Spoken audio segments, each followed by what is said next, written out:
Donc le droit de vote, littéralement, c'est le droit qu'a une personne, donc vous et moi, de choisir le représentant qu'il veut par rapport aux idéaux que celui-ci présente dans un programme pour qu'il puisse le représenter au sein de l'Assemblée nationale, par exemple, du Sénat, ou encore, dans le cas échéant, au niveau de la République.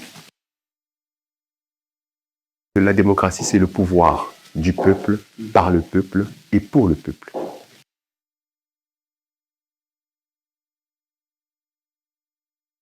Mesdames et messieurs, l'élection est le noyau de la démocratie. Le vote est son axe le plus solide. Il nous a été parvenu, tant par ouï-dire que par constat personnel, que nombre de nos compatriotes, nombre de Congolais s'abstiennent à exprimer leur voix, s'abstiennent à exprimer leur volonté politique au cours d'une élection. Il est vrai que cette réaction d'abstention de la part des Congolais à l'occasion d'une élection politique est pluricausale, c'est-à-dire qu'il existe plusieurs causes, mais entre autres causes, nous avons relevé la méconnaissance par un grand nombre de nos compatriotes de l'importance du vote électoral pour la jeune démocratie qu'est la République du Congo. C'est en ce sens que nous avons décidé ce soir de faire le point sur l'importance du vote électoral pour une démocratie. Et pour ce faire, nous avons le privilège ce soir d'accueillir M. Destin Nyanga Kombo, juriste en études internationales et communautaires, coordonnateur adjoint du pôle juridique du Cercle de réflexion Agora. Mais avant de dérouler le tapis rouge, avant de dérouler des explications fantasmagoriques nous permettant de comprendre l'importance du vote électoral pour une démocratie, permettez-moi de vous présenter le sponsor de cette vidéo. Cette vidéo est sponsorisée par la Croix-Bleue congolaise, une association congolaise qui lutte contre les dépendances multiples ou addictions à l'alcool, à la cigarette, au tabac, au chanvre et à bien d'autres substances encore. Si vous êtes addict à ces choses, c'est-à-dire que vous n'arrivez plus à en sortir, vous avez étalé d'innombrables tentatives mais sans succès, je vous prie de contacter gratuitement et en toute confidentialité la Croix-Bleue congolaise afin qu'elle s'occupe de vous, c'est-à-dire qu'elle vous aide à sortir de cette addiction, qu'elle vous aide à sortir de cet alcool dans lequel vous vous êtes plongé. De notre côté, nous disons merci beaucoup à la Croix-Bleue congolaise d'avoir soutenu cette vidéo. Si vous aussi, vous aimeriez nous soutenir, participer à cette œuvre commune, nous aider afin que nous poursuivions avec ce sacerdoce qui est de faire des différentes émissions, de faire des vidéos pour nos compatriotes, je vous prie de me contacter directement au numéro qui s'affiche à l'écran. L'importance du vote électoral pour une démocratie est le thème, la thématique sur laquelle nous allons discutailler ce soir. Monsieur Destin Nyanga Kombo, bonsoir et bienvenue sur notre plateau. Bonsoir, monsieur Herman. Comment est-ce que vous allez? Je vais très bien, vous. Non, ça va aussi. Merci d'avoir répondu favorablement à notre invitation de venir discuter avec nous ce soir sur l'importance du vote électoral dans une démocratie. Alors, est-ce que vous pouvez vous présenter vous-même pour nous expliquer aussi en quelques mots, c'est quoi Agora? Oui, effectivement. Déjà, bonjour. Je pense que je me répète encore. Mais bon, je suis monsieur Kombo Nyanga Destin Divin, juriste de formation, diplômé en études internationales et communautaires et coordonnateur adjoint du pôle juridique des cercles de réflexion Agora. Ok. Et donc, Agora est une association, est un cercle de réflexion qui a pour but de vulgariser la connaissance, mais aussi d'être un hub d'opinion et de propositions pour les autorités. Ok. Et à cet effet, nous avons tous 5 pôles au niveau même de ce cercle de réflexion, un pôle juridique dont je suis coordonnateur adjoint. Okay. Nous avons un pôle d'économie, de relations internationales, de communication et un pôle linguistique. Et en ce moment, nous attelons sur la langue anglaise. Donc l'objectif d'Agora, c'est littéralement de vulgariser tout ce qui est juridique, tout ce qui est économie, tout ce qui est langue, afin que le commun des mortels congolais ne puisse plus voir ces choses comme étant des choses inaccessibles, et bien accessibles à toute personne. Ok, merci beaucoup. C'est pourquoi nous avons choisi de discuter sur ce thème tout particulier de l'importance du vote électoral, puisque dans quelques mois, nous allons participer à une élection présidentielle, d'où l'importance de regarder un peu à quoi sert une élection, pourquoi est-ce que les gens vraiment une grande majorité des personnes au Congo refusent de voter et nous devons, nous voulons par cette émission leur montrer l'importance. Alors, déjà, dites-nous, c'est quoi un vote électoral et par la suite, vous allez nous définir c'est quoi une démocratie par la suite. D'accord. Un vote électoral, pardon, est un moyen par lequel les citoyens peuvent s'exprimer. Parce que dans une démocratie, l'expression du citoyen est très importante. Il essaie de faire une différence entre une démocratie, où littéralement avec une monarchie, dans une monarchie où le pouvoir est détenu entre les mains d'un monarque, donc entre les mains d'une seule personne, le citoyen ou les personnes, littéralement, n'avaient pas le droit de parole, ni le droit de vote. Ça n'existait pas. Mais avec l'évolution, dira-t-on, du monde, même des situations socio-économiques, les choses ont changé. Et on peut prendre l'exemple de la Révolution française. Et au fil du temps, les citoyens ont pu avoir certains droits fondamentaux, donc notamment le droit de participation, qui permet aux citoyens aujourd'hui de décider qui doit les représenter et qui, par la suite, pourra prendre des décisions au nom de ces mêmes personnes-là pour l'ensemble de la cité, donc du pays ou d'une localité ou littéralement d'une commune. Donc le droit de vote, littéralement, c'est le droit qu'a une personne, donc vous et moi, de choisir le représentant qu'il veut par rapport aux idéaux que celui-ci présente dans un programme pour qu'il puisse le représenter au sein de l'Assemblée nationale, par exemple, du Sénat, ou encore, dans le cas échéant, au niveau de la République. Ok, merci beaucoup. Bon, moi, je suis tellement envahi par le classicisme. On va essayer donc de repartir le droit de vote. Pour moi, je le vois, puisque vous dites que c'est le droit que j'ai, je le vois un peu, il s'agit de les rubriquer, je peux le classer dans les droits subjectifs. C'est un droit subjectif, une prérogative qu'a une personne, un individu, donc de voter, de participer à une élection, donc de voter le candidat de son choix. Oui. Alors, il reste la démocratie. Qu'est-ce qu'on entend par la démocratie? Parce que vous avez dit que le vote, le droit au vote permet à un individu d'exprimer une souveraineté dans le cadre d'une démocratie. C'est quoi donc la démocratie? Oui, effectivement. Donc, d'exprimer une souveraineté populaire. Ouais. Ça, c'est quand même de le préciser. Ok. Et donc, la démocratie, je pense que c'est une notion qui vient de la Grèce antique. La Grèce antique. Effectivement, de la Grèce antique. Et j'aimerais définir cette notion avec Abraham Lincoln. Je pense que nous connaissons Abraham Lincoln. Il disait que la démocratie, c'est le pouvoir du peuple, par le peuple et pour le peuple. Pourquoi le pouvoir du peuple? Parce que en droit, on nous dit que le peuple est le souverain primaire. Ah, ça veut dire quoi, souverain primaire? Souverain primaire parce que la souveraineté découle du peuple. Ah. Parce que quand on a étudié littéralement les trois éléments constitutifs de l'État, nous avons initié quelque chose, ou évoqué quelque chose de très important, c'est le territoire, la population. Parce qu'aujourd'hui, il peut y avoir un territoire, mais s'il n'y a pas de population qui y subsiste, il ne peut pas y avoir l'État. Et s'il n'y a pas de population, il ne peut pas aussi avoir de souveraineté, puisqu'il n'y aura pas de loi ni de règlement pour l'assujettir. Donc, dès l'instant où il y a la population, c'est la population qui donne un sens littéralement à l'État. Bon, ça c'est une conception aussi doctrinale. Et donc, la puissance de la population est telle que sans elle, un monarque ne peut pas aussi exister. Donc, c'est par conséquence que l'on dédie éminemment que la population est le souverain primaire, littéralement, d'un État.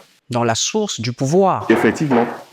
Et donc, c'est à travers le vote que le souverain primaire désigne ses représentants. Parce que dans une population comme le Congo, nous sommes à 6 millions, on ne peut pas demander à 6 millions de personnes de siéger à l'Assemblée nationale ou de siéger à la présidence. Ce n'est pas possible. Oui. Donc, il nous faut des représentants. Et puisque le souverain primaire, c'est le peuple se doit de choisir ses propres représentants de bonne foi, afin que ceux-ci puissent les représenter dans les différentes institutions et ainsi diriger l'État. Donc, c'est ça. La démocratie, d'après Abraham Lincoln, c'est le pouvoir du peuple, par le peuple et pour le peuple. Pourquoi par le peuple? Parce que c'est le peuple qui est le souverain primaire, c'est lui qui est à l'origine ou la source du pouvoir, c'est lui qui peut décider de désigner les représentants ou ses propres représentants qui vont le représenter aussi bien à la présidence, puisqu'on est dans une démocratie, mais aussi bien à l'Assemblée ou aux assemblées, au Sénat et à l'Assemblée nationale. Merci beaucoup pour ce détail très intéressant. Ça montre que vous avez la maîtrise du domaine, bien entendu, du domaine constitutionnel.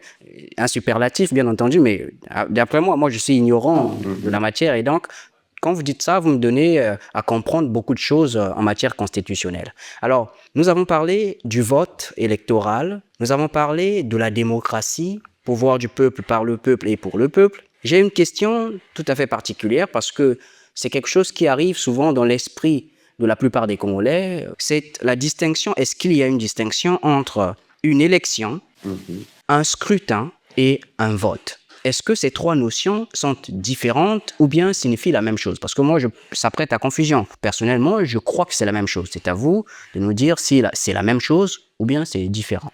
Bon, effectivement, c'est une différence, hein. Et il est vrai que le commun des mortels, si je peux me permettre de le dire, confond plusieurs choses. Et après, c'est normal.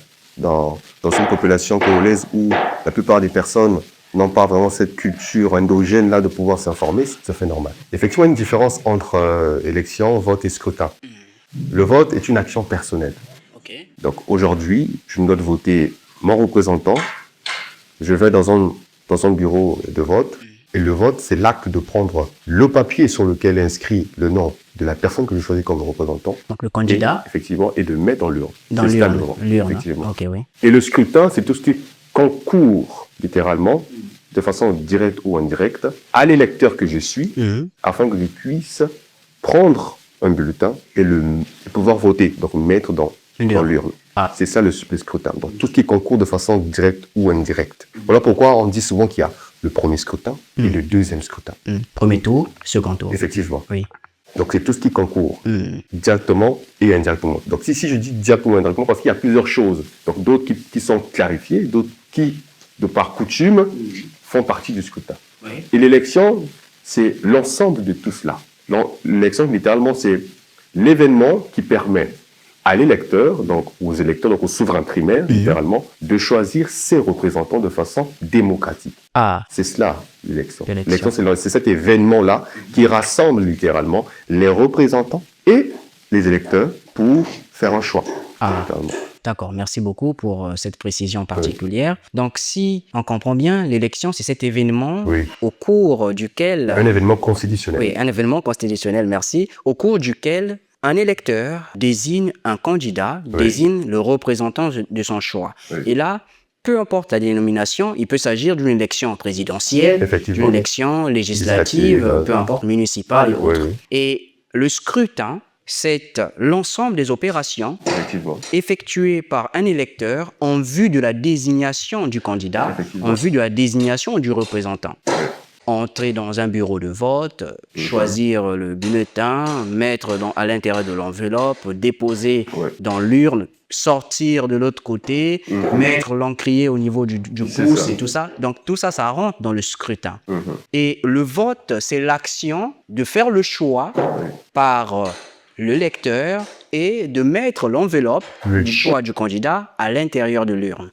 C'est simplement ça le vote. Alors, merci beaucoup pour cette démonstration extraordinaire, une démonstration hors norme, une démonstration hors pair. Alors, nous parlons de l'importance du vote électoral. À votre avis, quelle est donc l'importance du vote électoral? Quelle est l'importance du choix effectué par un électeur, un citoyen? Quelles sont les conséquences en réalité du choix opéré par le citoyen? Effectivement, le vote est important. Parce que comme vous avez su le dire, c'est le socle d'une démocratie. Ce qui fait la force d'une démocratie, c'est l'expression de la population, l'expression du peuple. Dès lors, le pouvoir de vote, donc le pouvoir de voter pour une personne, pour un citoyen, est placé, dira-t-on, au socle même du fonctionnement de cet État. Et je pense qu'on peut subdiviser en cinq points l'importance même de ce vote. Premièrement, j'aimerais parler de l'expression de la souveraineté populaire. L'expression de la souveraineté populaire. Pour dire que le vote est l'expression de la souveraineté populaire. Donc, c'est le peuple, voilà, qui s'exprime à travers le vote. Ah, donc le fait pour le peuple d'opérer un choix. Effectivement, le peuple opère un choix pour, peut-être pas la survie de l'État, non, mais pour se concilier autour de quelque chose, pour dire oui, nous choisissons un homme qui va nous gouverner pendant une durée déterminée. Mais c'est un choix conscient que l'on fait. Ça, c'est le premier point. Le deuxième point, c'est la légitimité des institutions. Dans un pays, nous avons des institutions. Dans ces institutions, il faut y placer des gens. Il faut y placer des représentants. Mais ces représentants ne vont pas s'élire ou, je ne sais pas, s'autonomer. Ce n'est pas possible, ça ne marche pas comme ça dans une démocratie. Et donc, pour qu'il puisse y avoir des gens dans ces institutions, il faut que le peuple qui est souverain primaire puisse les élire, puisse les choisir, soit directement ou indirectement. Ça veut dire directement, indirectement. Effectivement. Comment opère-t-on un choix direct et comment est-ce qu'on opère un choix indirect? Oui, là, nous parlons désormais du suffrage universel, qui peut être direct ou indirect. Le suffrage universel direct, c'est le fait pour la population d'aller voter directement le représentant de son choix. Donc, on peut prendre l'exemple des députés ou encore du président de la République. Ok. Dans le cadre d'un suffrage universel indirect, il s'agit, dans le cas échéant, pour la population de voter indirectement via leurs représentants. Donc ici, c'est les représentants choisis primairement par la population qui vont désormais voter à leur place.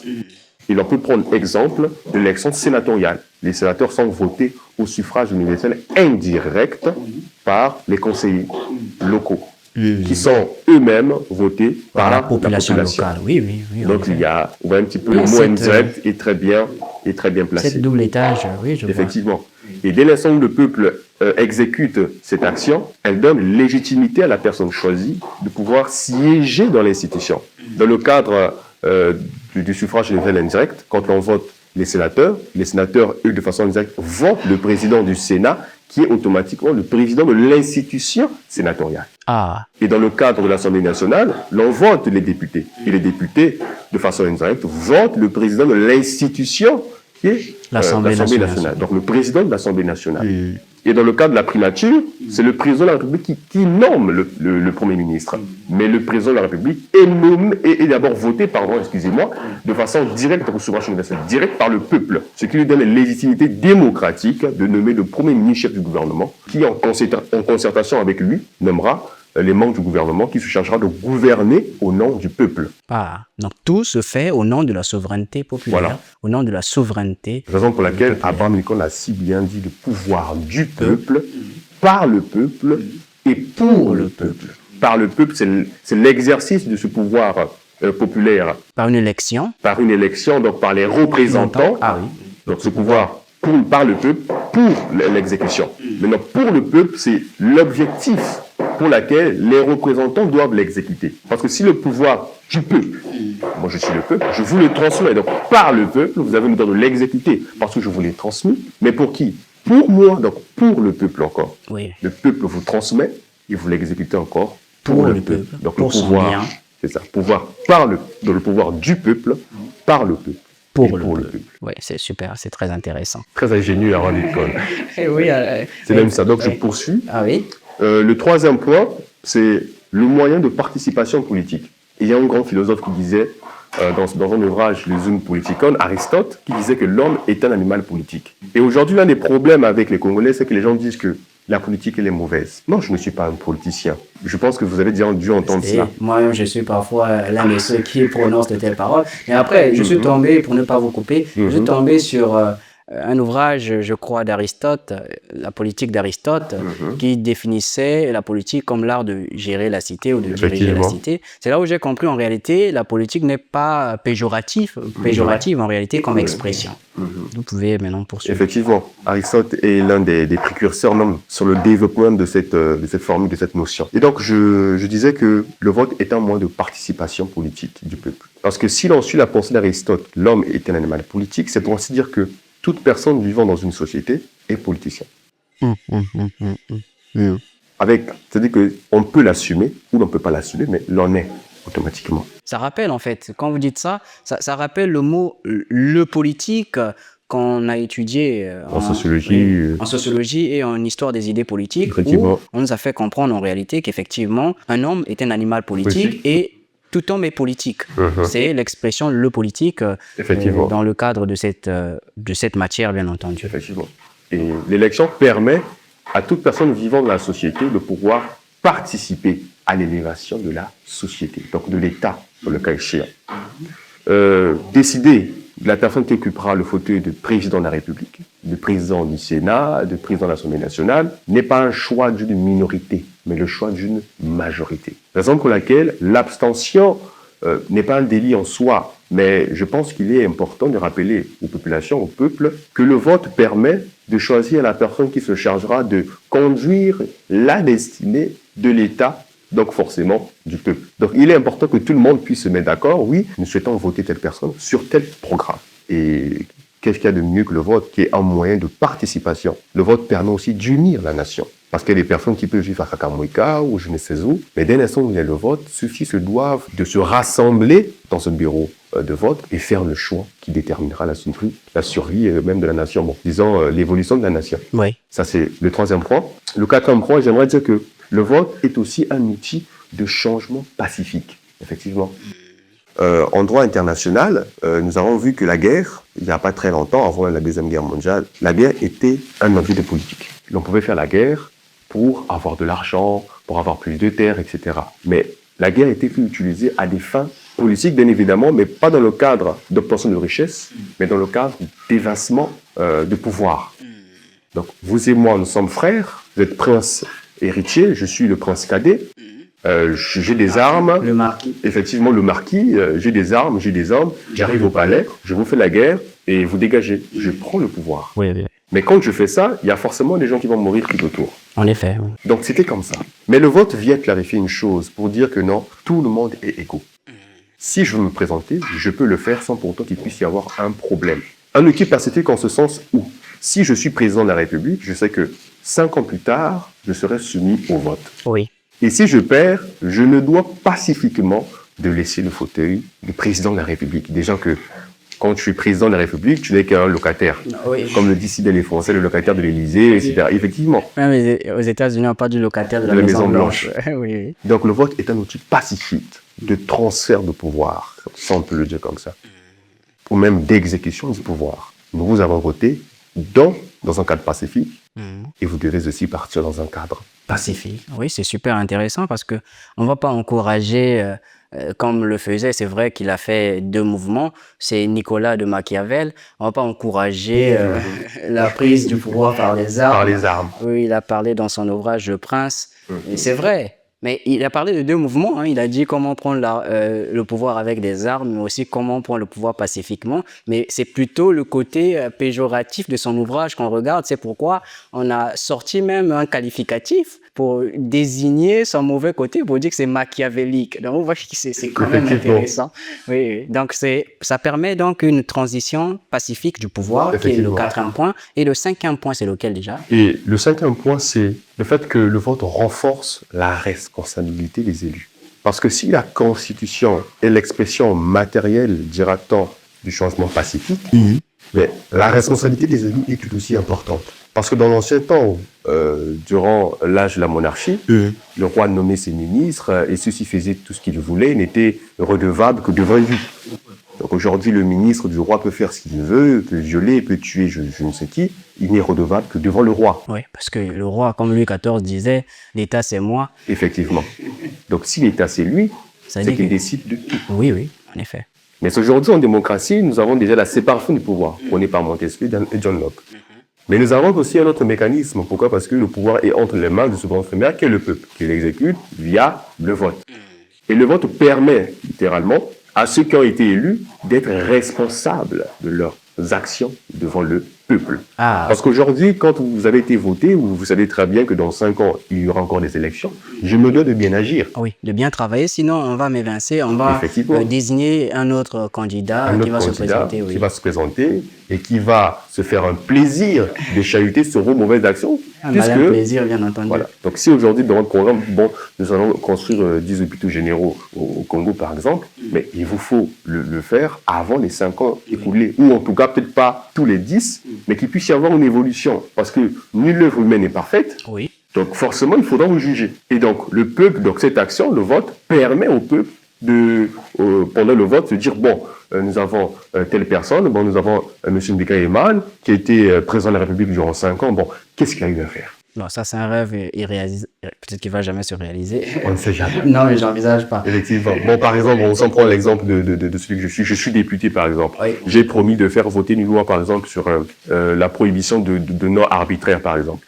Je n'ai pas pu le faire en 5 ans. Mais quel est le résultat de mon électorat? Résultat nul, quoi. Résultat nul. Après, je voudrais complètement voter. Non, il y aura vraiment un grand décalage. Donc, le vote permet aux élus d'être responsables devant le peuple. Dès l'instant où un élu de la nation, qu'il soit local ou national, prend la décision de faire ceci au nom du peuple et il a été voté, il se doit éminemment de le faire. Et je pense même que la responsabilité des élus doit s'ancrer en leur moi profond, à un point où ils doivent aussi éviter le clientélisme politique.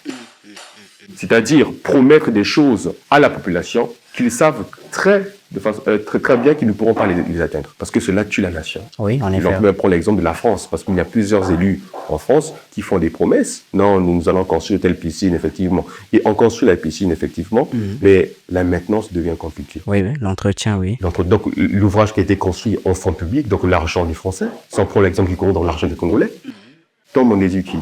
On a construit une piscine à des frais assez exorbitants. Et au final, la piscine ne réagit pas. Pourquoi? Parce qu'on a fait une promesse électorale qui ne nécessite pas réellement qu'il puisse y avoir une action probante.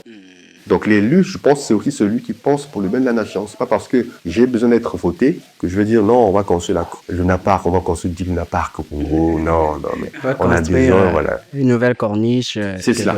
Voilà. Donc la responsabilité de l'élu doit être réellement ancrée en lui, car il sait très bien que dans 5 ans, s'ils viennent, qu'est-ce que je fais? Donc, quel est le bilan que je vais leur présenter? Parce que c'est très important, d'où l'importance du vote. Donc le vote, il est très important, suivant ce dernier détail, pour dire, écoutez, il faudrait que je donne un compte rendu, un bilan à la fin. Parce que les 5 ans arrivés à échéance, bon, j'ai fait 5 ans, ok, mais pour espérer être réélu, il faudrait que je présente un bilan pour que je gagne la confiance du peuple pour dire, écoutez, peut-être que je vais faire un second mandat.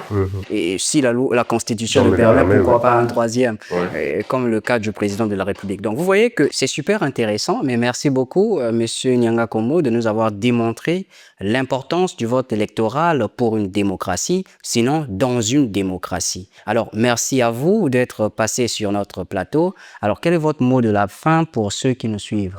Effectivement, j'aimerais dire ceci, c'est que le vote est très important pour une nation démocratique, mais encore faudrait-il que pour les citoyens, que ceux-ci puissent l'exercer en conscience et en liberté. En conscience, c'est que la personne qui prend la décision d'aller voter sait pourquoi il va voter et pour qui, pour quel programme. Et la liberté ici, là on parle des autorités, parce qu'il y a d'autres pays qui se disent démocratiques, mais qui, à la foulée, ne le sont pas. En ce sens où ils peuvent, par quelque mécanisme que ce soit, bloquer de façon directe ou indirecte le vote des citoyens. Merci beaucoup, Monsieur Dester Kombo, pour ce mot de la fin. Merci, mesdames et messieurs, d'avoir suivi cette émission jusqu'à la fin. On se retrouve samedi prochain pour une nouvelle vidéo. Nous allons poursuivre avec cette notion particulière du vote électoral. Nous allons faire plusieurs podcasts sur ce sujet. Restez scotchés. N'oubliez pas de vous abonner, de partager la vidéo, de commenter si vous avez quelque chose à dire. Et on se dit très prochainement, donc à samedi prochain, pour une nouvelle vidéo.